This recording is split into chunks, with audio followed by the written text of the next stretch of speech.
जय हिंद दोस्तों, कैसे हैं सभी? तो उम्मीद करते हैं सभी लोग अच्छे से होंगे। तो गाइस जितने भी छात्र आगरा यूनिवर्सिटी से पास आउट हैं और वो लोग अपना degree, marksheet, provisional degree, certificate के लिए परेशान हैं, तो किस तरीके से आप अपनी सारी चीज़ों को ऑनलाइन कर सकते हैं, तो उसके ऊपर बात करने वाला हूँ आपके इस वीडियो में। तो वीडियो में एंड तक बने रहिएगा और सबसे इंपॉर्टेंट, कहीं पे जो कोई चीज़ समझ में ना आए कमेंट करके पूछ सकते हैं। साथ ही साथ कोई डाउट, कोई क्वेरी हो तो नीचे दिए गए नंबर पर कॉल कर सकते हैं, यहाँ से आपको हेल्प पूरी प्रोवाइड कर दी जाएगी। चलिए सबसे पहले चलते हैं आपकी एसएसबी। तो स्टूडेंट्स सर्विस सेल करके है इनका जो जो आपका एसएसबी है, यानी कि स्टूडेंट सर्विस व्यू। इसको जैसे आप ओपन करेंगे तो यहाँ पे दो ऑप्शन निकल के आता है। एक आता है 2014 फॉर अप टू 2014 फॉर 2020, यानी कि 2014 से पहले के स्टूडेंट जो पास आउट हैं और 2014 के पास आउट, जिसका 2014 का जो पास आउट है उसको ये लेना है। और जो 2014 से बाद के जितने स्टूडेंट हैं उनको इसको ओपन करना है। तो यहाँ पे मैं 2005 की प्रोविजनल डिग्री के बारे में बताने वाला हूँ। सबसे पहले आपको यहाँ पे, अगर आपने रजिस्टर कर रखा है वेल एंड गुड, नहीं रजिस्टर किया हो तो आपको यहाँ पे रजिस्टर फॉर, यहाँ पे ये सारी चीजें आपको रजिस्टर कर लेनी है। ठीक है, यहाँ पे मेन मेन चीज़ें क्या रहती है उस चीज़ के ऊपर मैं एक बार बता देता हूँ। जैसे आप स्टूडेंट सेलेक्ट करेंगे, यहाँ पे student name, email ID, date of birth, mobile number, communication address, ठीक है, सिटी, आपका स्टेट, उसका अंदर पिन कोड। जैसे आप कंटिन्यू करेंगे एक ओटीपी आएगा, ओटीपी प्रोसीड कर देंगे, उसका अंदर आपकी लॉगिन आईडी, पासवर्ड जो है वो आपके पास आ जाएगी। ठीक है, जैसे आप ये प्रोसेस कर लेते हैं, एक चीज़ का ध्यान रखिएगा, एड्रेस आधार कार्ड पे जो मेंशन है वो डालिएगा।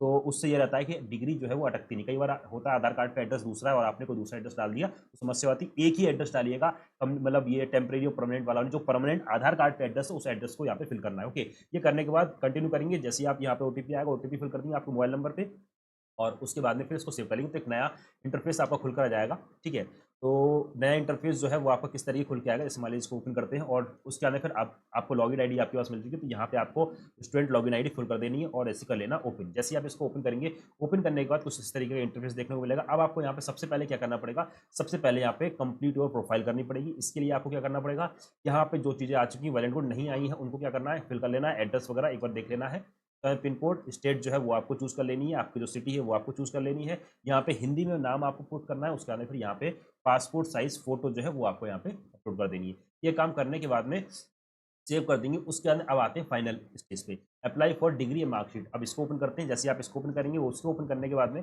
आपको सर्टिफिकेट चाहिए तो ये सेलेक्ट करना है।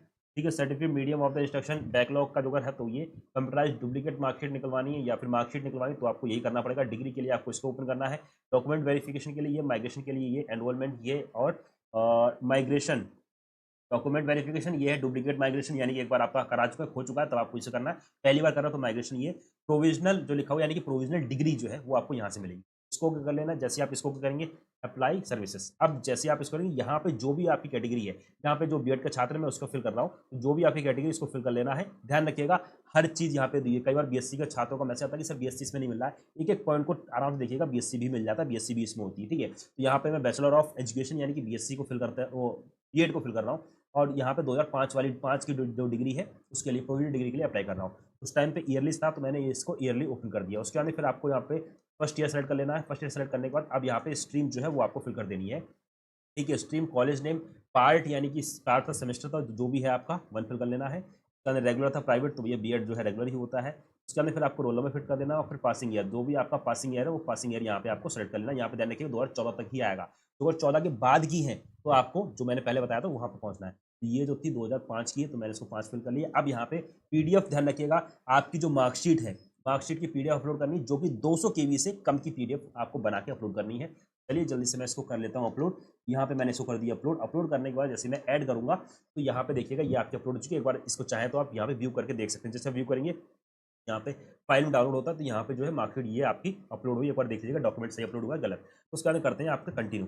जैसे ही आप इसको कंटिन्यू करेंगे कंटिन्यू करने के बाद अब आता है एनवायरमेंट पेपर जो था उस टाइम पास किया था कि नहीं किया था, तो वो चीज़ आपको यहाँ पे सेट कर लेनी है। ओके, और ये मैं यहाँ पे कर देता हूँ मैं यस, जो डिवीजन थी फर्स्ट सेकंड थर्ड तो वो फिल कर देनी है। उसका नाम आपका एनरोलमेंट नंबर, ठीक है, उसको यहाँ पे फिल कर लेना है। उसका स्टूडेंट नेम और फिर फादर नेम। तो चलिए ये एक दो चीज़ें हैं जिसको मैं यहाँ पे जल्दी से फिल कर लेता हूँ।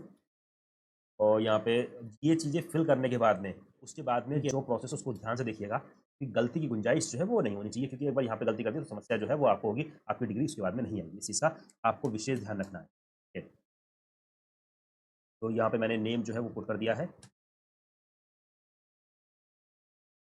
तो जो आपका नेम है प्रॉपर आपको वही नेम फिल करना है। यहाँ पे नेम फिल करने के बाद अब यहाँ पे जो आपका फादर्स नेम है उसको फिल करना है। ठीक है, ये चीज़ फिल होने के बाद में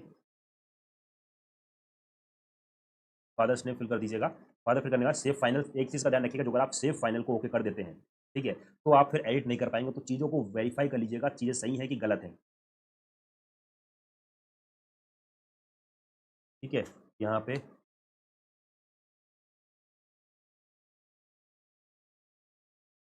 पे मैंने ये सारी चीज़ें कर दी फिल, और मैं नाम को वेरीफाई कर लेता हूँ।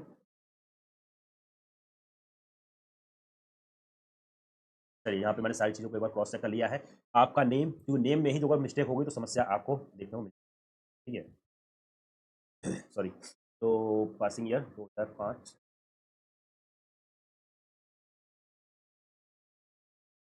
चलिए यहाँ पे एनरोलमेंट को एक बार वेरीफाई करना है हमें। चलिए, सारी चीज़ें सेव करने के बाद में अब मैं करता हूँ सेव फाइनल। जैसे ही आप सेव फाइनल करेंगे, अब यहाँ पे आता है स्कैन फोटोग्राफ, यानी कि आपको फोटो अपलोड करनी है, स्कैन ओरिजिनल आधार कार्ड। अब यहाँ पे आपको आधार कार्ड अपलोड करना है। वो चीज़ अपलोड करने के बाद फिर आपका आएगा फीस का प्रोसेस। तो गाइस ये प्रोसेस हो चुका है। इसके बाद का प्रोसेस है उसको भी हम देख लेते हैं। तो जल्दी से दिखा रहा है रिक्वेस्ट नंबर 3, अब करना पड़ेगा पेमेंट। तो जल्दी से इसको कर देते हैं पेमेंट, क्योंकि साइट एकदम से चल चुकी है। और उसके बाद में यहाँ से जो है वो मैं पेमेंट जल्दी से कर देता हूँ। उसके बाद का जो प्रोसेस है वो आप इस तरीके से कर सकते हैं।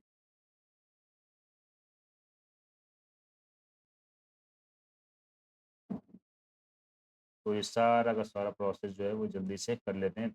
अब पेमेंट में कई बार दिक्कत आ जाता है कि आप कई जगह से अलग-अलग तरीके से कर सकते हैं, लेकिन मैं हमेशा सजेस्ट करूँगा कि आप कार्ड से करें तो ज़्यादा बेटर रहता है, क्योंकि कार्ड से जो है वो, बाकी कार्ड से या नेट बैंकिंग, ये 2 चीज़ों से ज़्यादा चीज़ रहती है। क्योंकि यहाँ पे जो है जब भी आप कार्ड से करते हैं, नेट बैंकिंग कर से करते हैं, तो जो है पेमेंट आपका पेंडिंग में नहीं जाता है। इस चीज़ का विशेष कर ध्यान रखिए, ठीक है? और बाकी जैसे यूपीआई से करते हैं तो कई बार ट्रांज़ैक्शन फ़ेल भी हो जाता है। और अब बाकी आप अपने अकॉर्डिंग चीज़ों को देख सकते हैं, ठीक है? तो ये करने के बाद में फिर मैं वाप सारी की सारी डिटेल जल्दी से फिल कर लेता हूँ, और उसके बाद में कर देते हैं पेमेंट। चलिए,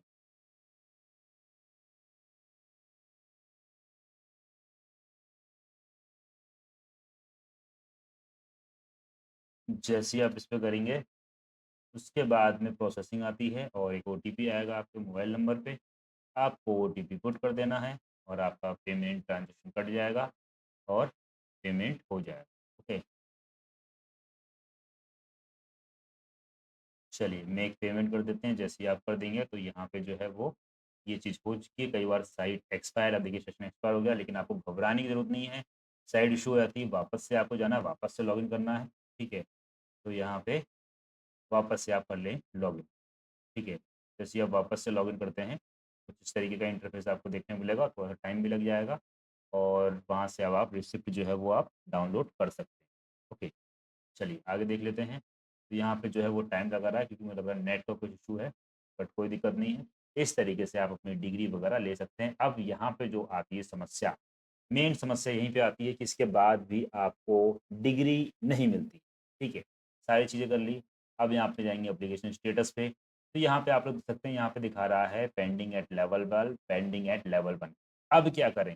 यहाँ से जैसे आप व्यू करेंगे तो यहाँ से आपको जो आपकी पीडीएफ होती है, यानी कि जो डॉक्यूमेंट्स आपने अपलोड किए हैं, वो सारे के सारे डॉक्यूमेंट्स जो हैं वो यहाँ से आपको मिल जाए, ठीक है? तो इसको आपको सेव करके रख लेना है, ठीक है? और इसको आप प्रिंट करवा लीजिए, ठीक है? प्रिंट करवाने का फ़ायदा ये होगा, क्योंकि ये कॉपी जो है वो आपको यूनिवर्सिटी में दिखानी पड़ेगी, जमा करनी पड़ेगी। डॉक्यूमेंट्स क्या-क्या लगेंगे उसके ऊपर बात करता हूँ मैं, ठीक है? तो इस स्लिप को आपको यहाँ पे डाउनलोड कर लेना है, यानी कि आपके पास ये स्लिप होनी चाहिए, ठीक है? तो ये स्लिप जो है वो आपके पास होनी चाहिए। इसी के साथ ही साथ मैं आपको एक चीज़ और बता दूँ, पेंडिंग एट लेवल पर आप सोचिए कल परसों या 3-4 दिन में 1 महीने बाद हो जाए, लेकिन ये ऐसा का ऐसा ही रहेगा, इसमें कुछ भी चेंजेस नहीं होगा। इसमें जो अगर आपको चेंजेस करवाना है तो आपको जाना पड़ेगा यूनिवर्सिटी विश्वविद्यालय, जिसमें जो-जो डॉक्यूमेंट्स आपने यहाँ पे अपलोड करें वो सारे डॉक्यूमेंट्स आपको यूनिवर्सिटी में लेके जाना पड़ेगा, ठीक है?